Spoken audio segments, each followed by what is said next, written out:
Welcome back to Project 23. We have the new engine right here, ready to get the new oil pan. Well, from a truck over there. I'm going to show you the original, the 2.3 liter. I still have to take the side mount off of, but this is the old 2.3. She's actually still in really good shape. I'm going to put her in the little bitty Black Ranger, which has Lima. But climb up in here.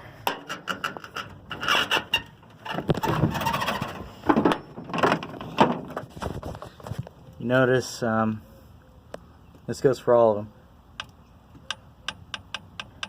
For 240,000 miles of abuse, daily was redlined. That's not bad. It's got a little bit of slap, but a little bit of play, but it's not horrible. And it's actually, when I pulled the pan off, it wasn't sludged up. There's no chain stretch. It ran good. It held about 9.5 to 1 compression, so it lost a little bit, but it wasn't a lot. I got the new clutch disc in. I got a toe clutch. I got the original actual mount for the transmission hooked up, centered. I actually just took a socket and I used that. I wasn't feeling like going to the store for it. This is the turbo. It's not the prettiest weld, but it works. As you can see, everything is mounted up nicely. I'll be actually taking the entire exhaust off and I'm going to polish this down.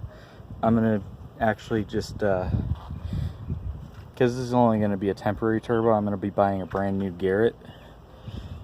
I'll just take the Sawzall or something and I'll trim this down a little bit, apply a new layer of metal on top. I'm actually going to, for the oil return on this, go over to the 2.3 pan, which cleaned out pretty good.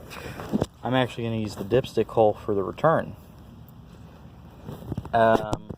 As for getting oil to it,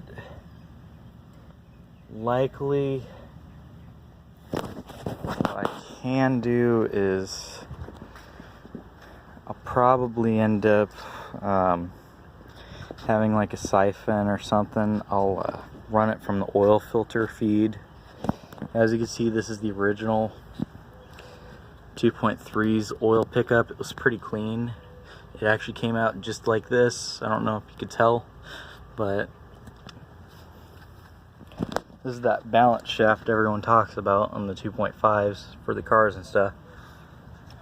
This motor's actually for a 2020. It's absolutely gorgeous. It's brand new, 0 miles on it. I got the new balance shaft delete kit in. She's basically just needs her oil pan. I'm gonna pressure wash this all, get it nice and cleaned up. Once I do that, I'm gonna put the new motor mounts in, pull that exhaust out, and I know it's not exactly the best thing to do, but I'm gonna take one of the tailpipe ends from AutoZone and I'm gonna trim it up some more. It's getting a rough sketch, but this is what I'm gonna do for right now. Basically, I'm gonna trim it up just enough to where it comes straight down, which will leave me about a 1/4 inch from the firewall, which will be perfect. And I can just heat wrap this. Kind of experimenting around. I got an F-150 muffler right here. I'm going to do a dual pipe out. I'm going to take advantage of the scavenging. I also picked up some manifolds, which I'm going to chop up and modify, because eventually I plan to, with this project, which is a 306, I plan to eventually do the whole Cleveland head swap and maybe a FE 390 head cut up if I can. I got the 390 manifold right there. I got the Chevy right here, and the Mopar, or Mopar and Chevy, whichever. I don't care. They're all V8s. But that's all I have right now. I'll be deleting the fender well covers, putting in some radiators there. I'm gonna pull a Dodge move with like what they did with the Demon. I'm gonna use the HVAC to cool my Charge Air. I'm gonna run it down right here. As for how I'm gonna compress everything without losing too much power, I'm gonna run an electric system from a Prius. This is the cooler I'm going to use. I got to bend the fins back, but it's not too terrible. It's came out of something a little big. I think that's right. Okay. I'll have to get you the details on it later. But I also got to change out my single row to a dual row or something better. I'm going to keep the ABS in. Brake booster is good. It's actually brand new. It's only a year old. I just happened to go mudding in it, so it's all dirty. I bought all new bolts. As for clearances, everything, it's the same motor, just in a front wheel drive configuration. It's not hard to set up. It's just time consuming. If I could work on it 24/7, it probably would have taken me like 6 hours, 7 hours to do a full swap if I just went bam, bam, bam with it. This is just a simple eBay turbo that I rebuilt, new journal bearings and everything. But it's simple, it works. This is my favorite mod, my EGR delete.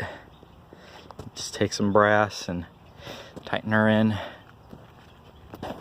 As for this, I probably just reroute this to the coolant reservoir.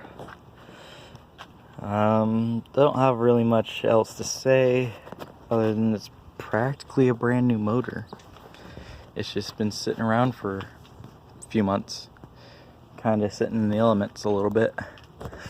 But I got her cleaned up. I'm going to be putting it in. I'll be running the actual coil over here rather than running the individual packs. I gotta find a new one of these because it's a little grimy on the inside. Can't tell on the phone, which sucks. But what's great is this actually perfectly mounts up. It mounts flush right up and it barely fits. Like right now it's held up perfectly. It barely fits. And there's actually about an 1/8 inch of room. So it's pretty perfect. So that'll be the swap for the remainder of the day. I'm gonna get it in and I'm gonna park it up to the side of the house so I can finish it up. Get the measurements, new exhaust. Thank you for joining me this time. This is Project 23, 2002 Ranger, and your driver T-Bone heading out.